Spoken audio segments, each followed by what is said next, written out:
exagerado está tu booty, imagínate esa boobie. इस कहानी की शुरुआत होती है एक बहुत ही खूबसूरत गांव से, जिसका नाम था ढोलकपुर।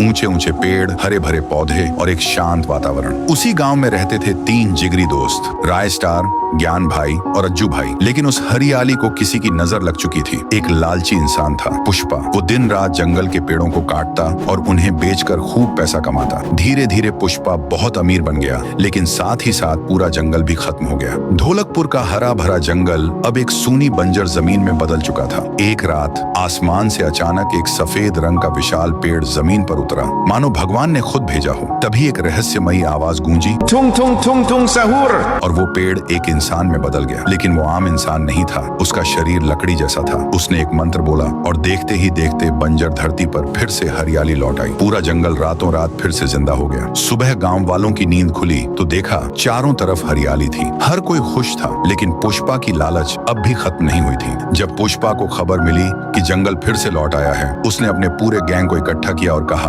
आज रात हम सब अमीर बनने वाले हैं। रात होते ही वो लोग बड़ी बड़ी गाड़ियों में जंगल की ओर निकल पड़े। उसी रात स्टार अपने दोस्तों ज्ञान और अज्जू के साथ घूमने निकला। तीनों कार में थे। जैसे ही कार आगे बढ़ती है, सामने से पुष्पा अपना मॉन्स्टर ट्रक लेकर आता है और टकरा जाता है। जोरदार क्रैश होता है, कार पलट जाती है। राय स्टार जमीन पर गिरता है और बेहोश हो जाता है। ज्ञान और अज्जू बच जाते हैं और तुरंत उसे हॉस्पिटल ले जाते हैं। डॉक्टर ने काफी देर तक चेक किया और कहा, सॉरी, तुम्हारा दोस्त अब नहीं बच सकता। अज्जू और ज्ञान रो पड़े। उन्होंने डॉक्टर से गुजारिश की, कुछ तो करो डॉक्टर साहब। डॉक्टर ने कहा, एक रास्ता है, तुम्हारे गांव के जंगल में एक लाल रंग की जादुई जड़ी बूटी मिलती है। अगर तुम ला सको तो शायद मैं तुम्हारे दोस्त की जान बचा पाऊं। दोनों दोस्त बिना वक्त गवाए जंगल की ओर निकल पड़े। दूसरी तरफ पुष्पा और उसके आदमी जंगल में पेड़ काट रहे थे। तभी उन्होंने उस सफेद पेड़ को देखा। सब खुशी से झूम उठे, अब तो करोड़पति बनेंगे। लेकिन तभी जमीन हिलने लगी, आसमान गूंजने लगा और वह पेड़ एक रहस्यमयी लकड़ी के प्राणी में बदल गया। उस प्राणी ने मंत्र बोला और देखते ही देखते